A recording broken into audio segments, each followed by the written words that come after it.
নতুন বছরে নতুন স্কুলে প্রথম ক্লাস আজকে আমার ইভান সোনার। আর এই স্কুলটা হচ্ছে south Herald English medium school and college.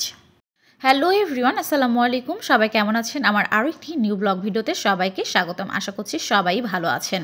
তো যেহেতু আজকে আমার ছেলের স্কুলের প্রথম দিন, এই জন্য ছেলে মহা খুশি, অনেক এক্সাইটেডও ছিল বটে।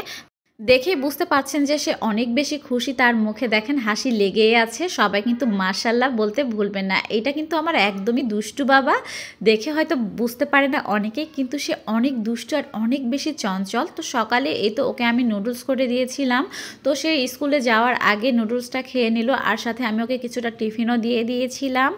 তো ইভান যেহেতু এর আগে নেভি অ্যাঙ্করেজে ছিল, তো ওই স্কুলটা আমার বাসা থেকে প্রায় 4 থেকে 5 কিলো একটু দূরত্ব ছিল, এই জন্য নিয়ে আসা বা ওকে রেখে আসা একটু কষ্ট হয়ে যাচ্ছিল আমাদের জন্য। এই জন্য বাসার কাছে ওকে দিয়ে দিলাম south Harald English medium school and কলেজে। আর এটা ছিল আগের দিনের ভিডিও ক্লিপস। এই তো যখন ওর স্কুল থেকে আমাদেরকে বুক লিস্ট দেওয়া হয়েছিল, তো সেই অনুযায়ী ওর বই আর সাথে স্টেশনারি সব কিছুই আমরা লাইব্রেরি থেকে কালেক্ট করে নিয়ে চলে আসছি। আর বাসায় নিয়ে আসার পর যে বইগুলো খুলে খুলে দেখছিলাম আর ইভানকে দেখাচ্ছিলাম। ইভান তো মহা খুশি বইগুলো দেখে।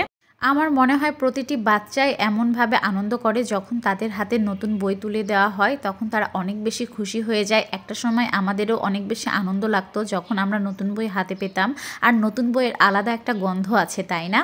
আর এই তো আমার সোনা বাচ্চা স্কুলে যাওয়ার জন্য একদম ফুল রেডি হয়ে গেছে। আর দেখেন নিজে নিজে ব্যাগটা টেনে নিয়ে নিচে নেমে চলে আসছে।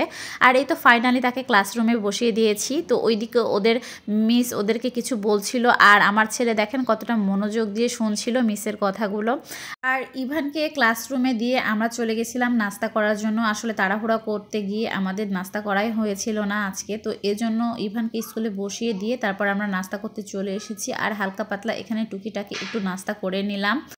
আর এদিকে নাস্তা শেষ করে আবার তড়িঘড়ি করে ইভানের স্কুলে চলে গেছিলাম, কারণ ক্লাস শেষ 11:30টায়, এবং 11:30টাতেই তারা হচ্ছে আমাদেরকে বাবুকে হ্যান্ড ওভার করে দিবে। তো এখানে তড়িঘড়ি করে খাওয়া দাওয়া শেষ করে বাবুকে নিয়ে তারপর কিন্তু বাসায় চলে এসেছি। আর ইভানের স্কুল থেকে এখন খুব তাড়াতাড়ি চলে আসা যাবে, কারণ ইভানের স্কুল থেকে আমার বাসার দূরত্ব প্রায় হাফ কিলোর মতো। তো পায়ে হাঁটলেও 10 মিনিটের মতো সময় লাগবে, আর রিক্সাতে বা অটোতে গেলে প্রায় 2 মিনিটের মধ্যে পৌঁছে যাব। তো এটা আমার কাছে খুব ভালো হয়েছে, কারণ ইরামকে নিয়ে যে ওকে নিয়ে আসা বা ওকে দিয়ে আসা একটু তাড়াতাড়ি হবে, এই জন্যই বাসার কাছে নিয়ে আসা। আর এই দিকে দেখেন বাসায় আসার পর আমার ছেলে ও যে 2টা পাখি ছিল সেই পাখি দুটোকে আজকে সে বারান্দায় নিয়ে যে ছেড়ে দিয়েছে। আর এটা দেখেও আমার বেশ ভালো লেগেছে।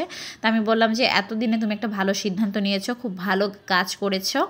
তো যাই হোক, আজকের ভিডিওটা এই পর্যন্তই। সবাই ভালো থাকবেন, সুস্থ থাকবেন, আর অবশ্যই আমাদের জন্য এবং বিশেষ করে আমার 2 ছেলের জন্য দোয়া করবেন মন থেকে। আল্লাহ হাফেজ।